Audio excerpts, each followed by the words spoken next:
Olá, estamos começando mais um episódio do Foca na Causa. Hoje nós temos a grata presença da doutora Renata Carvalho Nascimento. Ela é psicóloga e também paciente oncológica em remissão.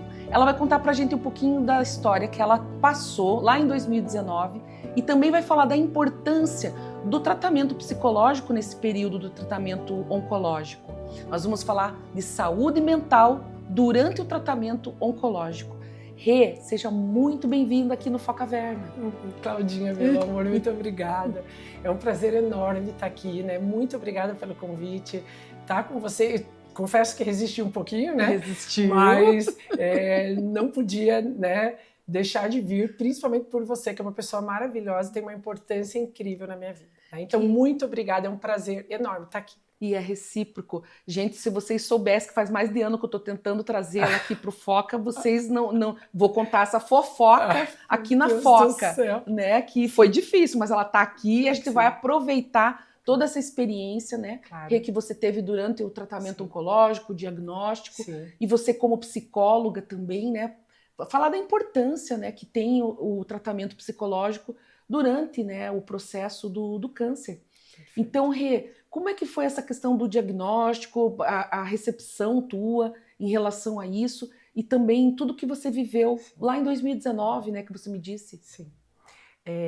Então, né, antes só queria te dizer que é muito legal estar aqui falando sobre, né, saúde mental, né, no tratamento oncológico, porque eu vivi isso na pele, também entendo, né, enquanto psicóloga, da importância desse cuidado, né, de focar na saúde mental, considerando que no processo de doença, né, Claudinha, então existe a questão do sofrimento. A doença, ela provoca um sofrimento enorme, né? E o sofrimento, ele é uma condição que faz parte do contexto da saúde mental. Então, né, também, além de você, que é maravilhosa e é sempre incrível estarmos juntas, né, me atraiu muito pela condição, né, do poder ajudar as pessoas a entender, né, sobre a importância, considerando, né, que o sofrimento ele faz parte, né, de todo esse processo, sem dúvida alguma.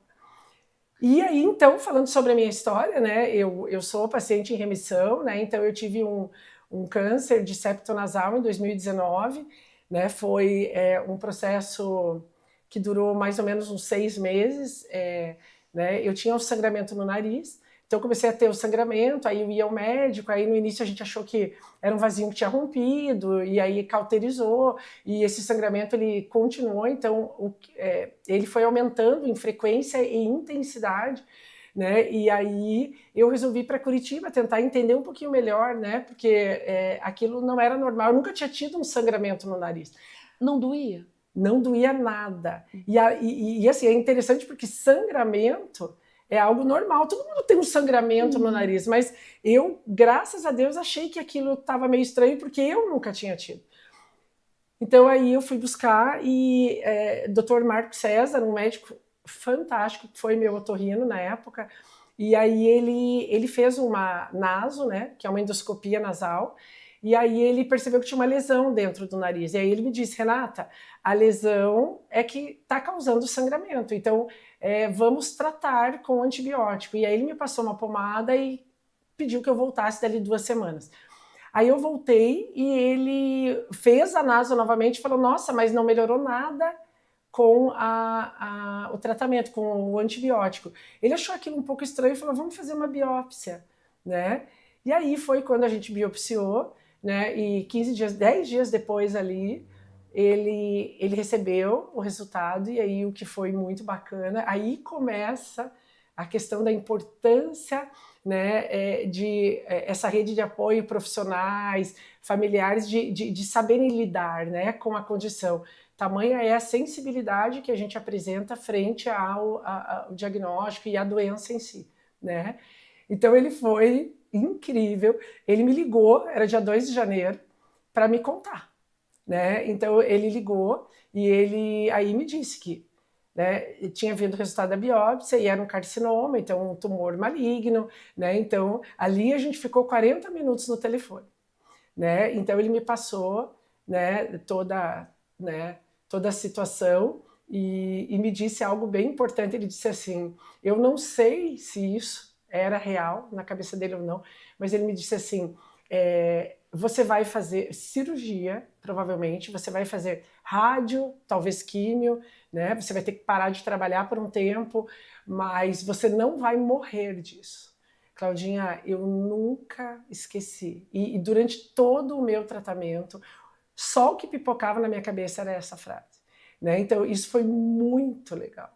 Ele foi sensacional. Sim, 40 minutos com você. 40 minutos. No telefone, o médico. O médico, 40 minutos. Dr. Marcos, ele foi sensacional. 40 minutos. E aí, ele me passou esse resultado, né? De uma forma humana, sensacional. E aí, claro, óbvio, né? Ele foi maravilhoso, mas a minha cabeça ficou toda bagunçada. Aí, né, o Rafael, na época, né, a gente estava junto e ele estava em Camboriú com a minha filha. Aí eu liguei para eles, né, e daí o Dr. Marco me encaminhou a biópsia. E aí eles já vieram, né, de Camboriú, era noite, mas eles chegaram 1h da manhã, por aí.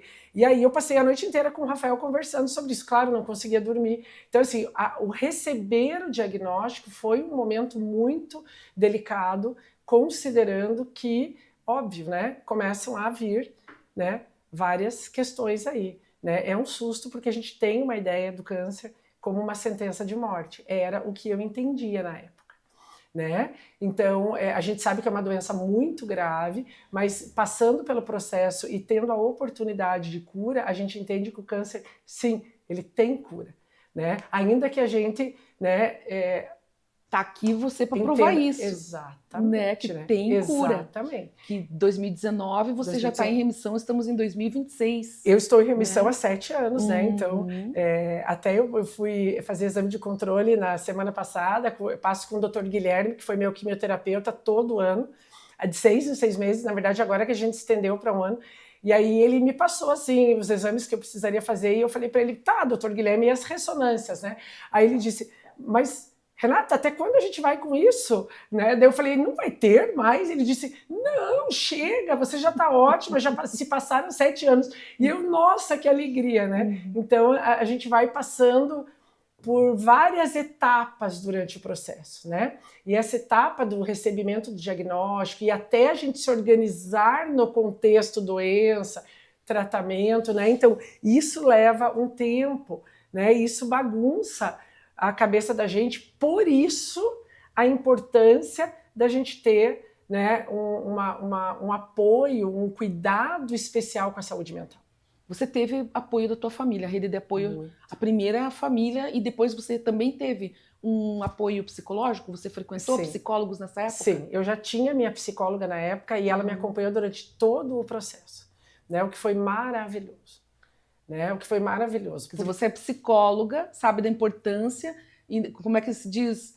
Casa de ferreiro, espeto de pau, você não seguiu essa... Não segui, até porque eu precisava muito de apoio, né? Então a gente precisa, né, pela vulnerabilidade que a gente apresenta em todo o processo de doença, né, é importante que a gente entenda que a gente precisa dos cuidados psicológicos, né? Então uma coisa é você saudável, apoiar, conduzir, trabalhar com a psicologia. Outra coisa é você estar passando por um processo de vulnerabilidade. Então é fundamental que a gente receba esse cuidado, né? Que a gente receba esse cuidado. E você está do outro lado nesse momento, né? Desse momento, graças a Deus, do outro lado. Exatamente. Né? Rê, quando você passou por esse processo, você sofreu algum preconceito pela doença? Porque a cidade é pequena, muitas das pessoas sabem que você está, né, fazendo um tratamento oncológico. Você sofreu algum preconceito em relação disso? Não, questão do preconceito de forma alguma. Não. Eu, inclusive, fui muito bem acolhida, assim, eu acho que, né, a maioria das pessoas, assim, né, eu tive uma excelente rede de apoio e assim, foi muito legal, né, essa parte, assim, não, né, graças a Deus eu não enfrentei de preconceito ou de alguma dificuldade social nesse sentido. Rê, os pacientes normalmente, como é uma condição assim chocante na hora que recebe o diagnóstico e tudo, eu falo isso porque, por exemplo, o Bus, ele não queria nem que falasse a palavra câncer dentro de casa. Ele se negou a Sim. aceitar a doença e Sim. a falar, inclusive, na palavra. Você, como psicóloga e como paciente em remissão, o que você considera que as pessoas têm dificuldade em falar quando elas têm Sim. câncer? Assim, você como uma pessoa experiente nisso. Isso. Então, o que as pessoas têm dificuldade de falar quando estão passando pelo processo. Então, assim, Claudinha, isso é muito específico de cada um. Né? Por isso que eu falo muito, enquanto psicóloga, que a gente vai precisar olhar para a questão da saúde mental durante o processo de doença, de tratamento oncológico, de uma forma muito específica, muito única. Então, vamos pensar o seguinte, né? Eu acho que isso é bem importante falar. Por exemplo, a doença, a gente pode entender a doença como uma abstração da realidade. O que isso significa? A doença está nos livros, ela está no microscópio, ela está nas publicações, certo? Agora, quando a doença ela encontra um indivíduo, ela encontra um ser humano, né? Ela produz ali, eu gosto de falar assim, né? Ela produz uma melodia única que se chama sofrimento. Melodia única. O que isso significa? Que o sofrimento é único. Veja, a doença ela se repete nas pessoas, mas o sofrimento não. O sofrimento ele é único, certo? Perfeito. Então, por isso, a importância de nós, enquanto psicólogos, né, e até enquanto paciente, da gente conseguir olhar para esse processo do sofrimento, que é algo atrelado à questão da doença, né? Porque a doença produz o sofrimento de um modo geral. Então, a gente entender, né, que a gente precisa olhar para esse paciente e nós também, enquanto paciente, olharmos para essa experiência de uma forma muito única. Então, respondendo a tua pergunta, né, o que o paciente não quer ouvir, o que ele não quer falar, né, isso é muito específico. Então, considerando que a experiência é única, o sofrimento é único, a gente tem que entender como é para ele estar vivenciando aquele processo de doença. Você entende? Então, como é para ele estar passando por isso? Como ele pensa, como ele se sente, como ele se comporta dentro desse processo. Aí você falou dessa coisa da palavra câncer. Diferente do Bus, veja, eu já tinha uma sensação diferente. Eu já achava estranho não falar a palavra câncer. Então eu lembro que um dia eu encontrei uma pessoa e aí nessa conversa com ela, ela me disse, né? Renata, você está passando por isso, meu Deus, eu fiquei assustada quando eu soube, tal. Daí eu falei, pois é, né? Quem diria, eu tô com câncer. Aí quando eu falei isso, quem diria, eu tô com câncer, ela disse, não fala essa palavra, câncer não. Aí na minha cabeça já veio uma questão, meu Deus, mas por que eu não posso falar? É câncer. E o câncer, por mais assustador que seja, e claro, a gente está falando de uma condição grave, mas é uma condição que faz parte da vida. Então, estar com câncer faz parte da vida. Eu não estou dizendo que seja agradável, óbvio que não, mas faz parte da vida. Então, me soa estranho aquilo. Mas por que eu não posso falar? Não, eu quero falar. Então, eu me sentia um pouco mais à vontade nessa condição. Eu fui num congresso ano passado que os palestrantes estavam dizendo que, inclusivemente, o diabetes é uma doença pior do que o câncer, mas que pouco se fala. Olha só. Né? Porque você sabe que muitas pessoas têm que amputar, né? Membros, ficam cegos. Então, ela é uma doença gravíssima. Mas não se assusta tanto quando se fala do diabetes quanto quando se fala do câncer. Mas ela é tão grave quanto. Isto. E aí, Claudinha, você está falando uma coisa muito importante, que é a questão aí, enquanto psicóloga, né? Eu acho que é importante pontuar a importância da gente entender como esse paciente ou essa pessoa que está vivendo o processo, como ela entende toda a condição, como ela se sente e se comporta a partir disso. Porque é isso, né? Se existe ali um preconceito, se existe ali a questão da visão, não que não seja negativo, mas, né, de uma visão, né, de extrema ameaça, perigo, isso vai implicar na forma como esse indivíduo ele vai conduzir né, entende? Então é isso, muitas vezes a gente olha de uma forma, né, muito mais catastrófica já como uma sentença de morte, né? E acaba emocionalmente intensificando o sofrimento. Então, é importante a gente conseguir entender sobre as probabilidades e possibilidades, sobre a realidade daquilo que está acontecendo naquele momento, né? Então, esse também é o papel da psicologia, né? Para que a gente possa... E, claro, a percepção desse indivíduo dentro do processo da doença, né? Como ele entende, como ele... Eu até lembrei de uma passagem legal, assim, eu terminei o tratamento e aí passando com os médicos de 3 em 3 meses no início, né? Aí quando completou um ano, eu passei pelo radioterapeuta, que é o Dr. Guilherme, que foi Dr. Guilherme, não, desculpa, Dr. Henrique, que foi sensacional também. E aí então o meu tratamento eu fiz todo no Oncoville, né? O Bus também. Isso. E aí eu fiz a quimio lá, a radioterapia lá, e aí quando fechou um ano de tratamento, eu fiz os exames e eu cheguei no Dr. Henrique, e aí ele abriu os exames, estava tudo ótimo, ele falou, Renata, tudo ótimo, um ano em remissão, sem doença e tal. Aí ele me perguntou assim, ele me perguntou, né, ele disse, deixa eu te fazer uma pergunta.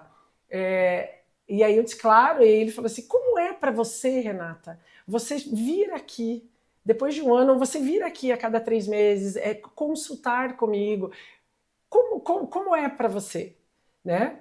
Aí eu falei para ele, como é para mim?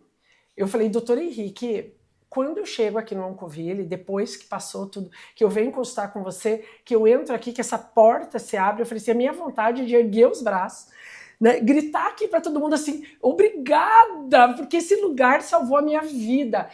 Vocês estudaram para isso, alguém foi lá, comprou essas máquinas, né, construiu esta clínica para me oferecer a oportunidade de ter a minha vida novamente. Então, assim, eu amo estar aqui, né? Aí ele disse assim, sério? Eu falei, sério? Por quê? Aí ele falou assim, Renata, porque a maioria das pessoas que curadas vem se consultar comigo, né? E que eu pergunto, dizem assim, doutor Henrique, eu detesto vir aqui. Você tem que mudar o teu consultório de lugar, porque aqui eu vivi os piores momentos da minha vida. E você tem que mudar. Quando eu venho chegando, aqui o meu coração já começa a acelerar, muda. Eu detesto estar aqui. Eu nunca mais, se eu pudesse, pisaria aqui.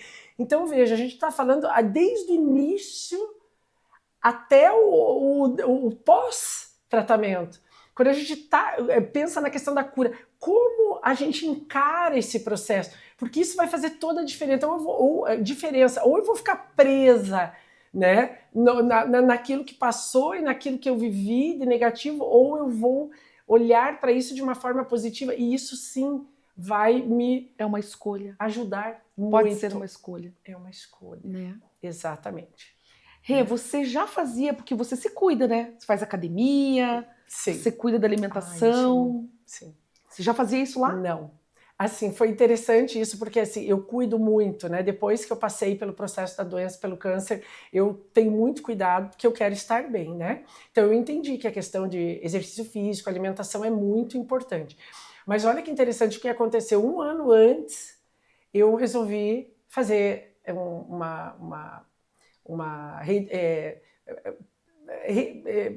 cuidar da alimentação, então reeducação alimentar. Isso, nossa, fugiu a palavra. Eu resolvi fazer uma reeducação alimentar e comecei a fazer o exercício físico um ano antes. Até então eu era sedentária, né? E aí eu fui até a nutricionista, comecei a fazer exercício e em 2018, um ano antes, eu perdi 11 quilos.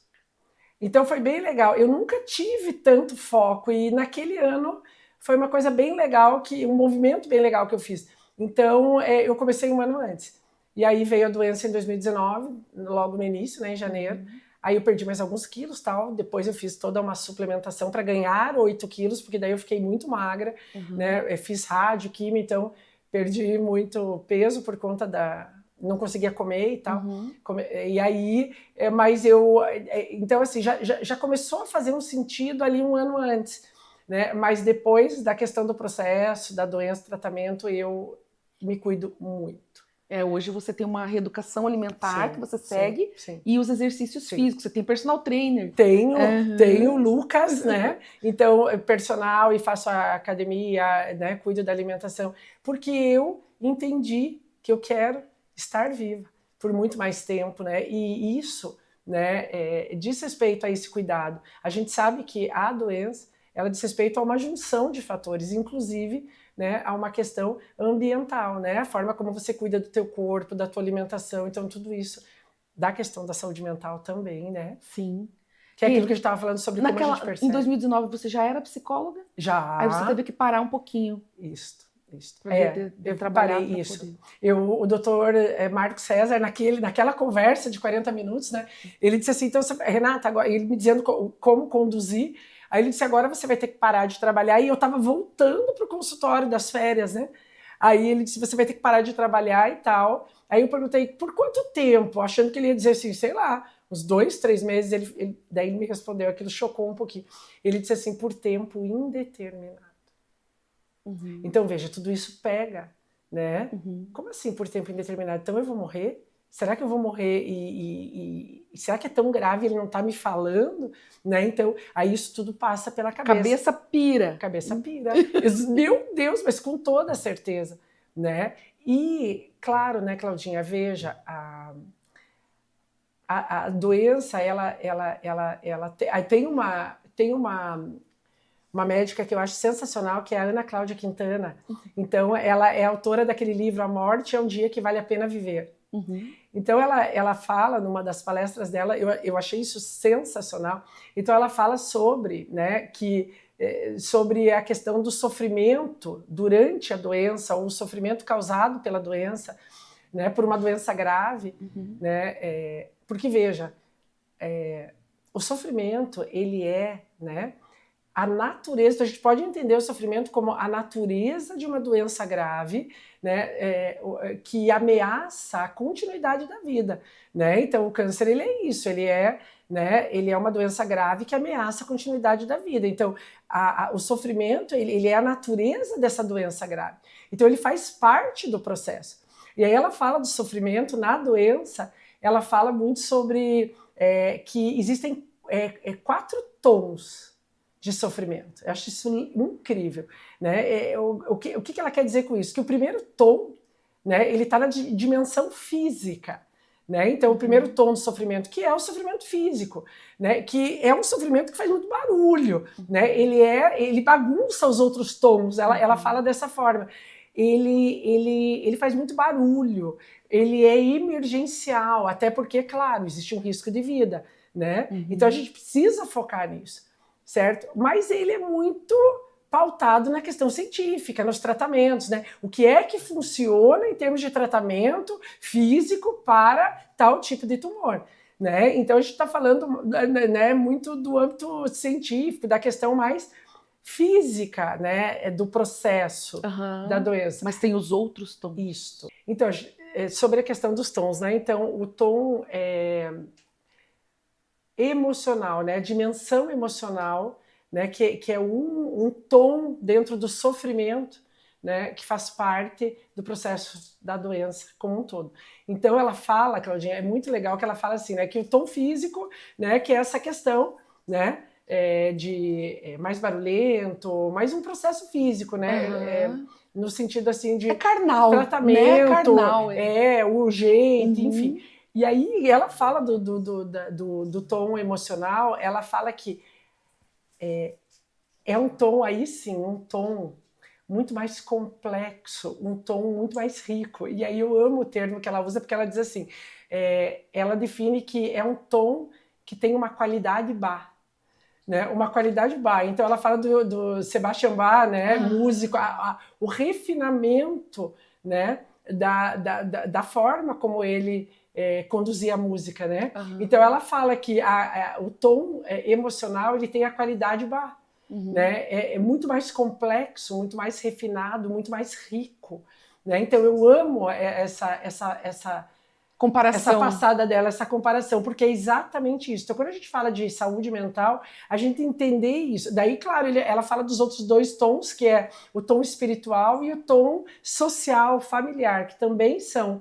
duas partes muito importantes do sofrimento, né, do processo do sofrimento dentro da saúde mental, né, dentro da doença, né, que faz parte, né, da questão da saúde mental. Então, né, e aí olhar para essa questão emocional, né, de uma forma muito mais atenta. Cláudia, né? Quintana. Ana Cláudia Ana Quintana. Cláudia Quintana. Isto.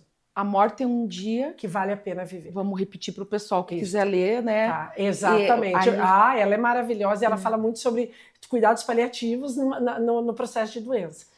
Eu tinha lido essa semana que a NR1, né, agora que é uma norma regulatória que precisa implantar nas empresas e tudo, que é sobre a saúde mental das pessoas. Então a gente está falando também de funcionários nas empresas, nos hospitais, enfim, em todos os lugares. Mas a gente está falando aqui sobre a saúde mental do paciente oncológico, né? Que também tem que aplicar aí essa NR1 aí, né? Nossa, mas com toda certeza. Até isso, quando a gente fala dessa questão do tom social e familiar, né? A Ana Cláudia, ela fala muito sobre isso, sobre essa rede de apoio, né? No sentido da saúde mental no processo de doença, exatamente. E aí a gente vai falar toda uma questão profissional, questão familiar, uma questão social, né? Porque quando o paciente ele se sente amparado, né, isso vai fazer toda a diferença. A gente não sabe aonde isso vai dar. Acolhimento. É isso. A gente não sabe qual vai ser o resultado final, mas a gente entende que se a gente puder atravessar todo esse processo de mãos dadas, né, com a sociedade como um todo, seja questões, né, um amparo social dentro da questão profissional, família, né, isso é muito importante, amigos e assim por diante. Né? Perfeito. Rê, a conversa vai render a noite inteira. Meu Deus, sim. Nós vamos dar uma pausa agora para focar no café. Então a gente vai dar uma pausa agora para tomar um café junto comigo e aí a gente volta com a mensagem final da doutora Renata para vocês. Mas enquanto isso, não esquece de comentar, compartilhar, curtir, passa esse tema que nós estamos debatendo aqui para aquelas pessoas que vocês sabem que precisam ouvir esse relato tão importante da doutora Renata, que é psicóloga e também é paciente oncológica em remissão. Então, compartilha com todo mundo e a gente já volta.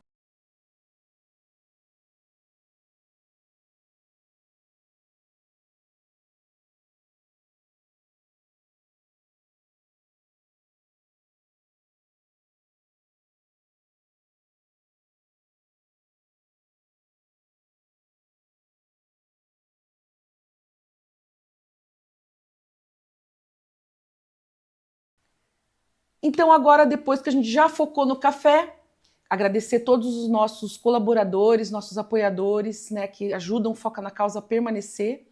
E aí a gente vai voltar então com a mensagem final da doutora Renata para você que está focado nessa causa. Então, mensagem final, né, o que eu poderia dizer enquanto psicóloga, enquanto paciente em remissão, é que é importante que, né, a gente consiga focar no processo. Então, assim, foca na causa, né, que seria focar na nossa causa, a causa, né, que diz respeito a essa batalha pela vida, né, um processo de doença, ele não é fácil, né, mas se a gente respeitar o processo, nós focarmos em atendermos as nossas necessidades, tanto físicas quanto emocionais, sociais, espirituais, né, isso pode fazer toda a diferença. O que eu acho importante dizer, gente, é que assim, a vida ela não para que a gente possa se tratar, né? A vida continua acontecendo, então a gente olhar para o processo, eu sei que o resultado é importante, a gente quer muito esse resultado positivo, a gente vive pensando nisso, como vai ser e qual vai ser o final disso tudo, e eu preciso melhorar, eu preciso curar, mas, né, a gente conseguir focar no processo, porque a gente não sabe o que vai acontecer, né, no futuro. Mas a gente sabe que se a gente focar no processo e darmos a oportunidade de nos cuidarmos, inclusive da nossa saúde mental, a probabilidade do resultado ser mais positivo aumenta e aumenta muito. Né? Então, né, espero que de alguma forma eu tenha conseguido, né, ajudar. Né? E também estou à disposição, né, caso precisem, né, e essa rede de apoio é importante, a gente estar junto, principalmente quem passou pelo processo, também é muito importante. A gente chama isso na psicologia de humanidade compartilhada, né, que é quando a gente compartilha com outras pessoas da mesma experiência. Então, estou à disposição, foi um prazer enorme. Claudinha, não tenho nem palavras, né? Foi um prazer enorme, conte sempre comigo e espero que de alguma forma tenha conseguido colaborar. Né? Rê, com certeza, né, a tua presença aqui vai ajudar muitas pessoas. Eu agradeço muito a tua presença aqui no Foca na Causa. É sempre um prazer enorme conversar com você. Tem muitos anos, porque ela é minha amiga há muitos anos, tá, gente? Ai, né? Vou deixar em off, prazer. Mas é isso, né, Rê? Quem é que não gosta da doutora Renata? Daí, como é bom da cabeça que não é. Obrigada, Rê, muito obrigada, Deus. Rê. Eu que agradeço, Claudinha. Aqui. Gente, então compartilha esse episódio o máximo que você puder e até a próxima.